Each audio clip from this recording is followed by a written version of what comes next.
Okay, so we are live now.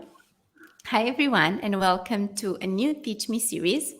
I am Maria, marketing expert at Social Insider, and joining me today is Veronica Gentili, social media marketing and ads expert.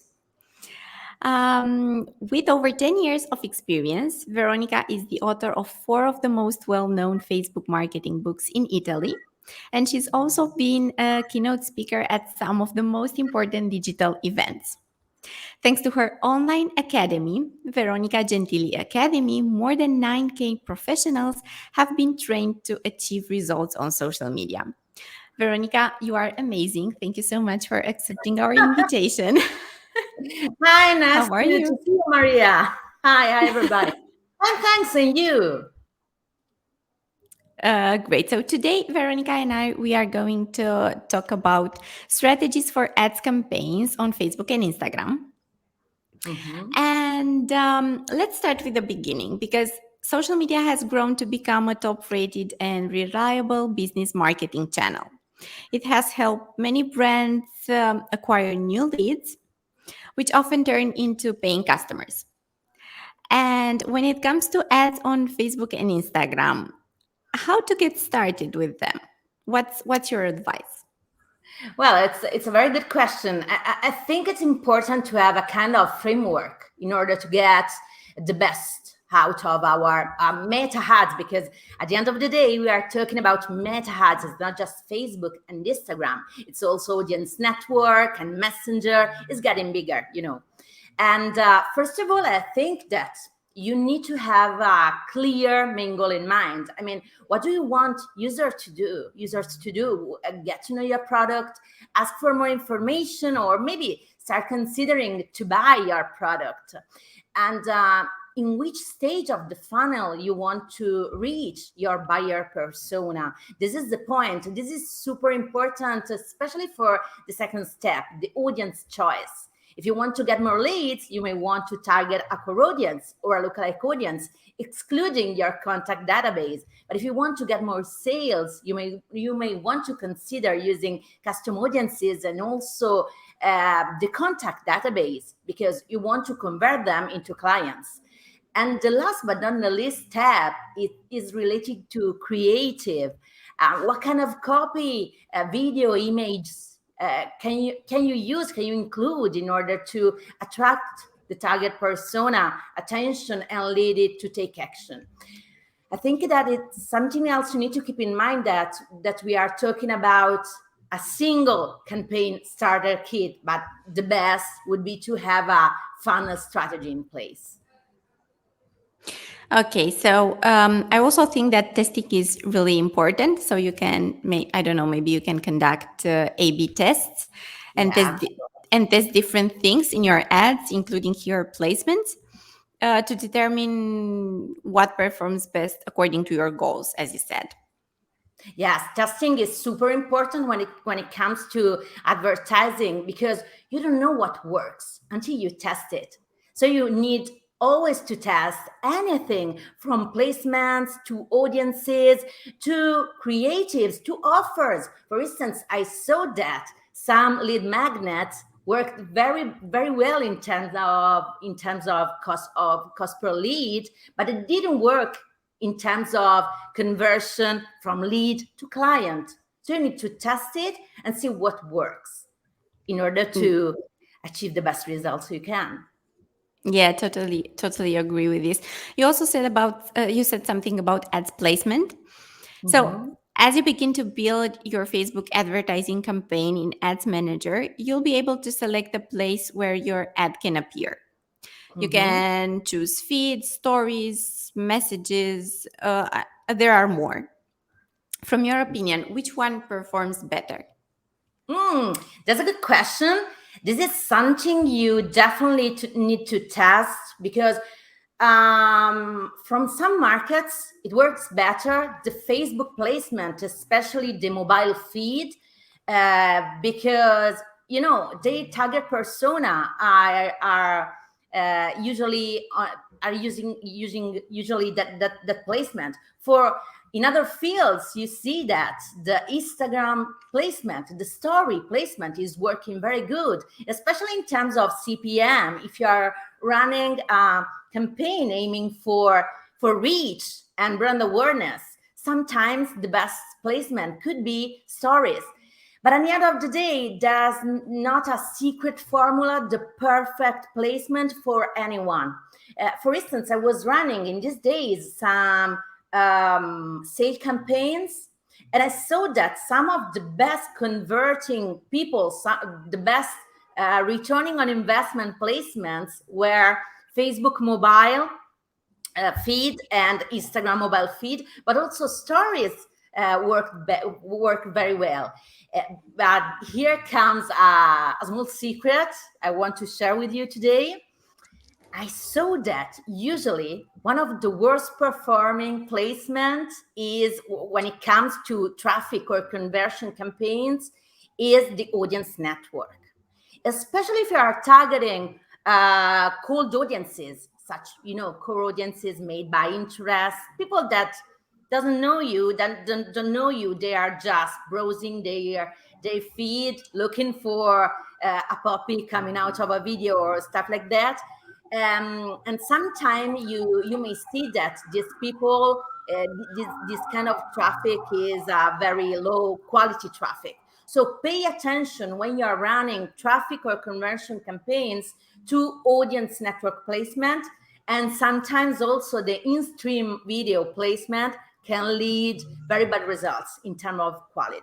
But about all other placements, the best would be to test, to start with all the placements set up so the algorithm can test them and see which one is leading to best results, and place your ads on the best performing placement at that time in real time, which is something you cannot do manually. Yeah, so it's not wrong to test and try every format at all formats at the beginning, and then choose exactly the one that fits the best for you. Yes, definitely. The suggestion that comes from Facebook is to leave at least 6 placements in order to have enough liquidity to have your ads properly optimized. Otherwise, if you put too many constraints to your ads, the risk is that you pay more to have less. Okay, great. These are actually great insights. So we talked about ads placement. Now let's talk about ads format. Mm-hmm. If you want the best results, it is important to understand the different Facebook and Instagram ad types and targeting options before you actually start. So, what types of ads drive more conversations? Because there are photos, carousels, Yeah. collection ads, video ads, and I'm sure you know more about this. Yeah, well, in my recent experience, I ran a lot of lead ads and sale campaigns for me and for my clients. Collections, carousels, and link ads are the best formats if you want to have leads and conversions. It could be add to cart or ask for more information and stuff like that. But still, we need to test. You don't know that. It's not something that you have for granted. For instance, when it comes to e-commerce, I saw that the best performing in terms of CTR, the best performing formats in terms of CTR and CPA, so cost per acquisition, it was the collection or also the carousel formats. When it comes to leads, I saw that one of my best performing formats is the link ads, the standard link ads. So you have just one box with a small video on the inside. It's going to be harder and harder to keep people attention. So with small videos and instead of static image, you have more chances to grab people attention. So it could be a good thing to test, just a link ad with a small video, a grabby video to catch people attention. As we said before, it's all about testing. I see it.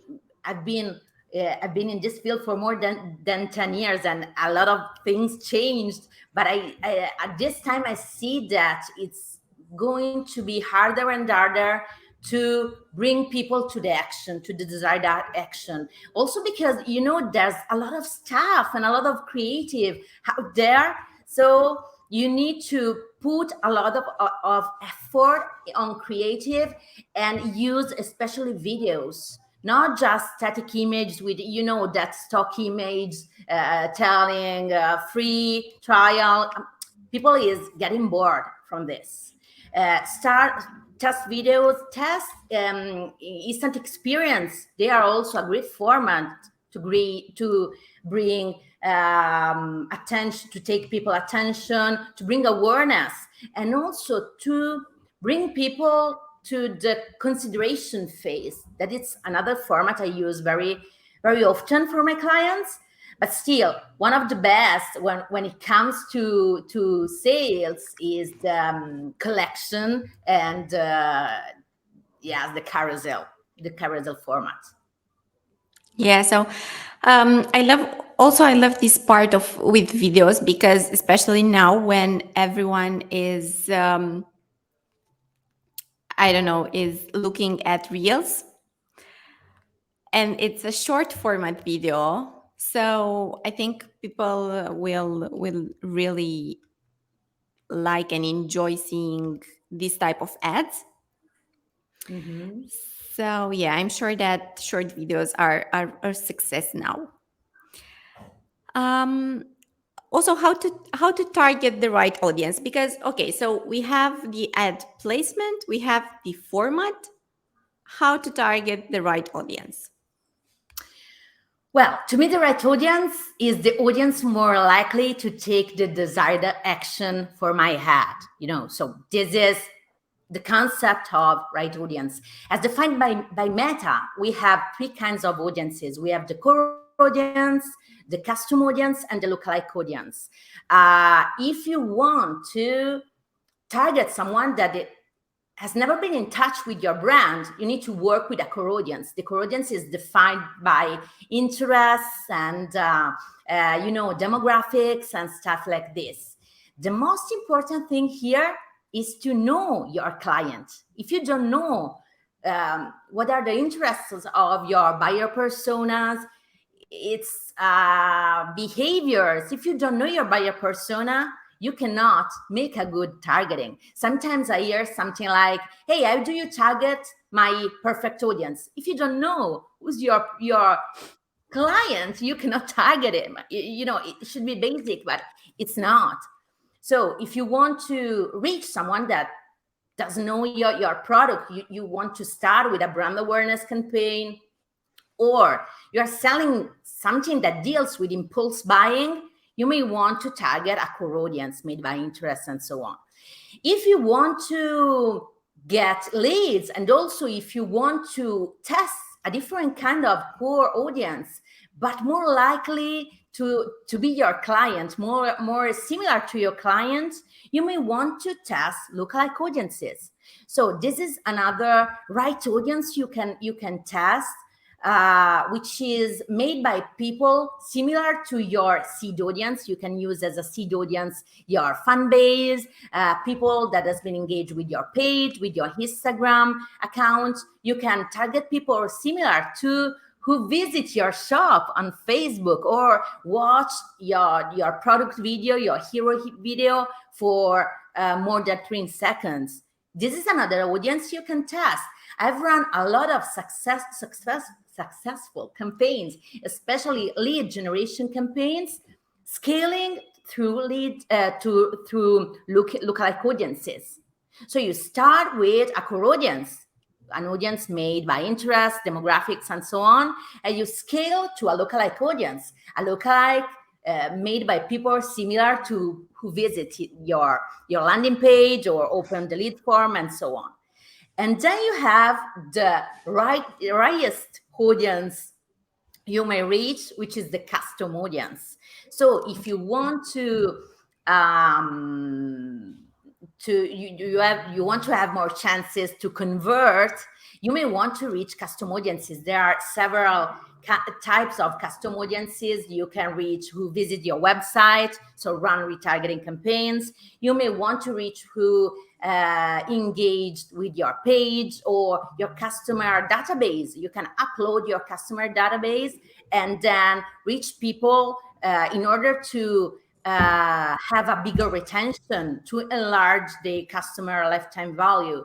So there's not one right audience. It really depends on your main goal, and it really depends on what kind of product or service you are selling. Sometimes people selling very not cheap product, I mean very high cost product, are trying to reach a cold audience made by people that you are targeting by interest, and it doesn't work because you need to bring them through the funnel. So it's not the right audience. The right might be someone that has been brought through the funnel, so know your product, is interested and stuff like that, and so you have more chances to convert it.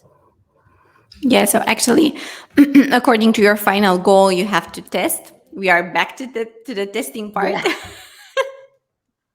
And then you have to choose which is the right audience for you.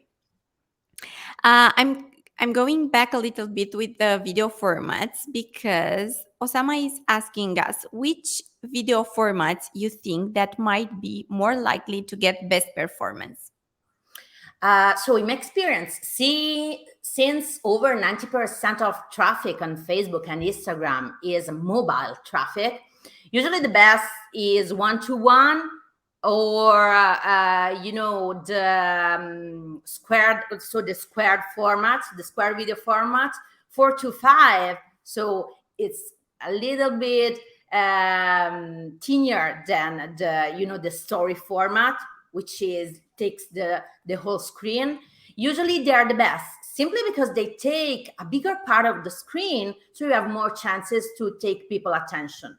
Also, usually in my test, I saw that the best video format is the very short format, especially if you want to convert, if it's not a funneling strategy where you want to engage people with a video and then retarget them. You may want to use a short video with subtitles or text. This is because, for instance, on Facebook, 85% of people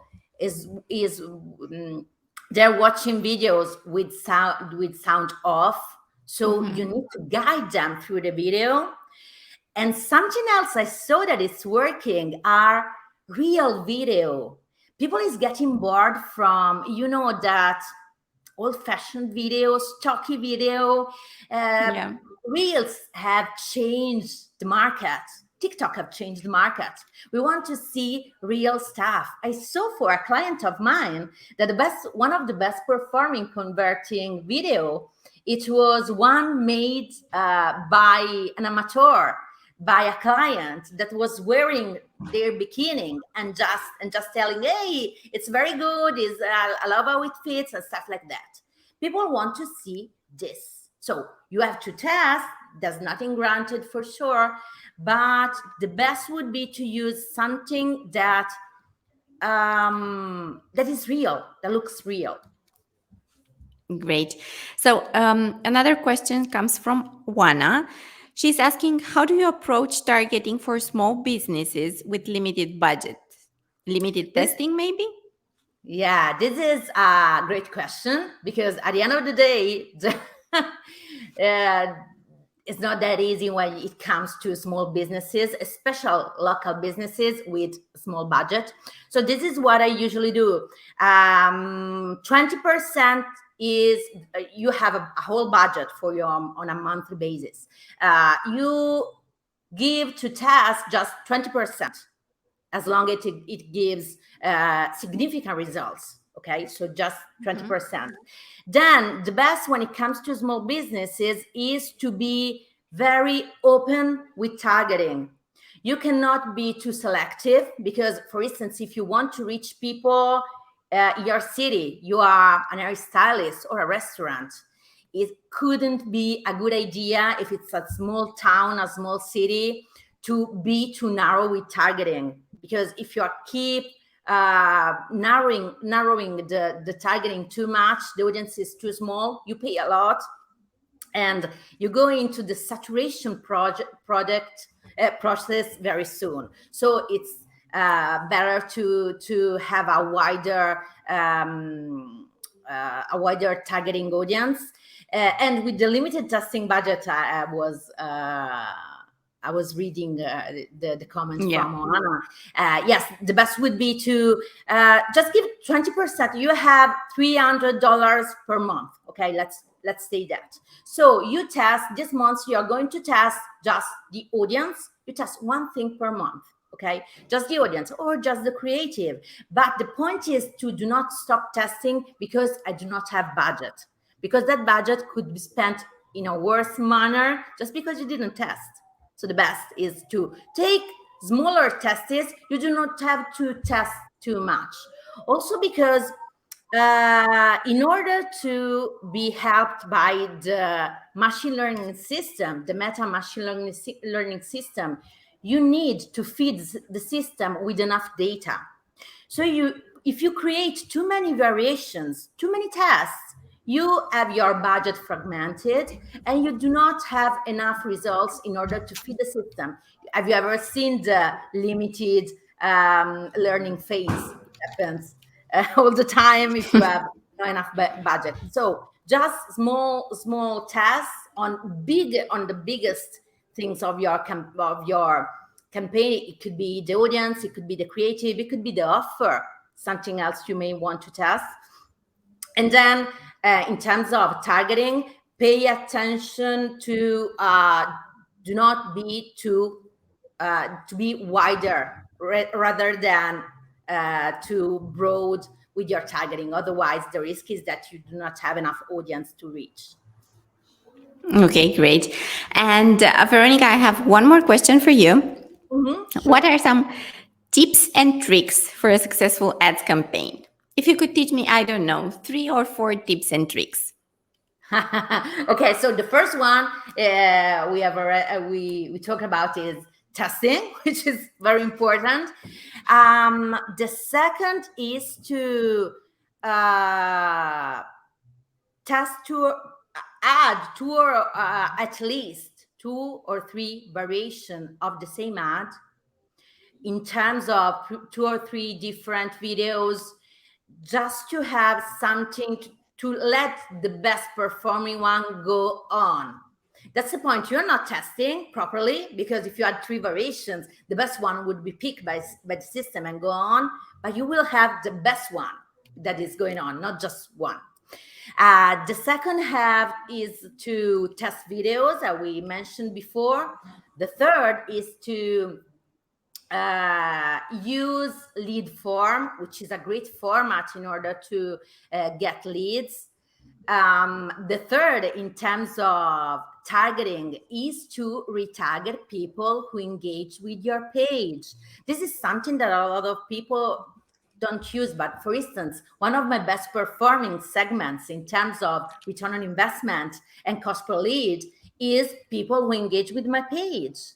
As long as you have meaningful interaction, you are targeting people that expressed kind of an interest in your brand, in what you sell. So go home with that. Don't leave them. Another very important advice I think is to start funneling. Don't put over your eggs in just one basket. It's no more the time. It's not like 10 years ago, 5 years ago. Yeah. We are how many are we are now? 8-9 millions of advertisers in the world. I mean, That's huge. it's huge. Yes, it is. So you need to create a funnel in order to move people from just fans, followers, engage people to, okay, this sounds interesting. Okay, let's move on. Okay, I want to buy from you. So do not just put over your budget in conversion campaign. Split it. You have 300 bucks.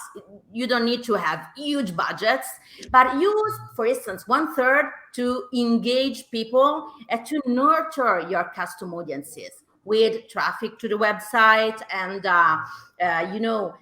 engagement, video engagement, and stuff like that. One third to conversion. What are your hooks? The best here would be to create your own database.